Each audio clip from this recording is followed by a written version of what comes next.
Welcome to 30 Westbourne Road, Remuera. I'm Diana King. And I'm Terry King of the Remuera Real Estate Register. And today we're going to take you on a tour of a very special house set in the heart of Remuera. There is no better location than the northern slopes of Remuera from which to gain relatively easy access to the city centre, the motorway, or to get to and from the airport and still be in walking distance of the best Auckland schools. At the turn of the millennium, our vendors decided to build a new kind of house at 30 Westbourne Road, on a 791 square metre site at the foot of Mount Hobson, in a peaceful grove of magnificent native trees. Ken will now take up the story. In August 2000, we wrote in our architect's brief that we wanted to build a new kind of house. This had to be a house for my wife Eska to operate her barrister's chambers from. We also needed a space for me to work, and we should in some way not trip over each other too much.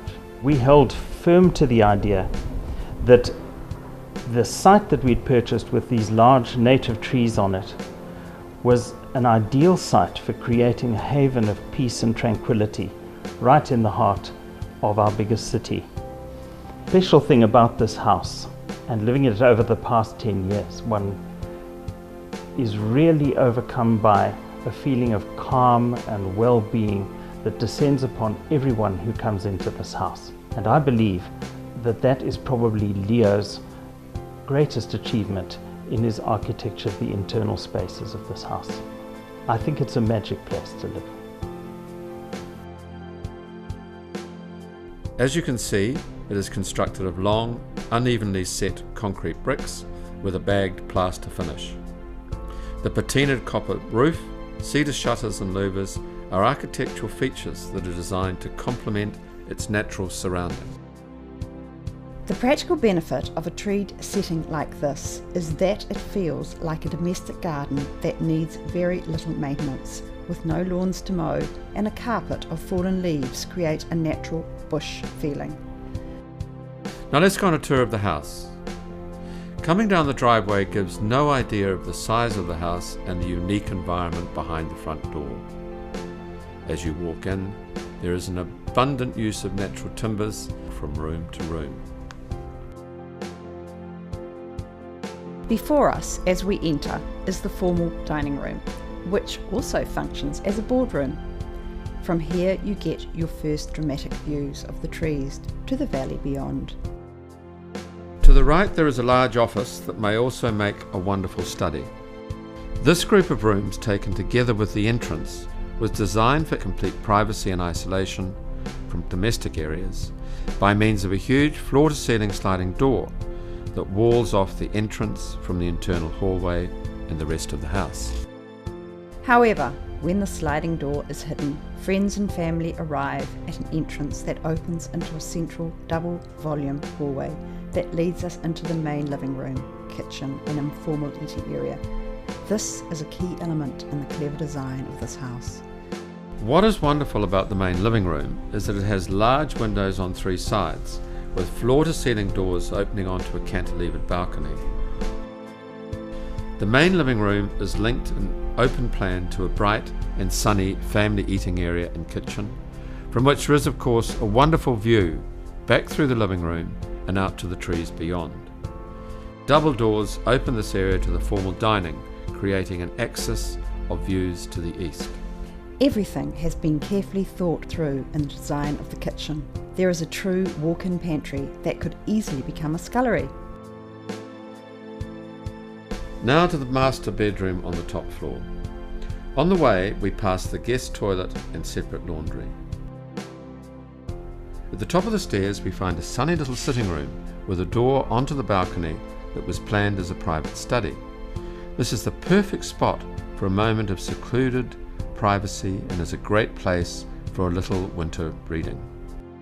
The large romantic master bedroom has a view to the east to bring in the morning sun. This window reminds our vendors of their first visit to the site when they found the full moon rising in that position. The whole space leaves one with the sensation of being in a luxurious treehouse. The view through the top of the trees is amazing. and from the balcony one can touch the Kauri. The feeling is one of calm, privacy and intimacy. Add to this the full ensuite bathroom with a large sliding window over the bath that opens to the east, and the large wardrobing. You could be in a first-class hotel anywhere in the world. Down the stairs, the bottom floor provides further separation from the rest of the home. The stairway leads straight into a large living area and media room, which is designed as a library with glass-fronted bookcases and French doors onto a sunny west courtyard. Again, there are windows on 3 sides to bring in the wonderfully mottled light and plenty of afternoon sun. Turning east at the base of the stairs, we find a suite of 2 rooms that Ken uses for teaching and practicing, and a separate study to write and examine manuscripts in. These rooms could be a luxurious private living room with doors to the garden and an adjoining bedroom ensuite. To the west is a sunny bedroom that is currently used as a guest room and a large family bathroom.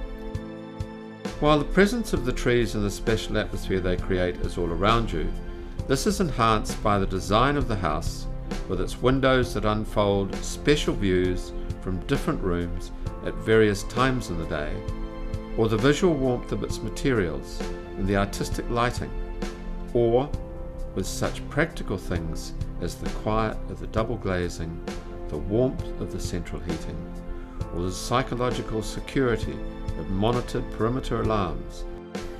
30 Westbourne Road is a home like no other we have seen.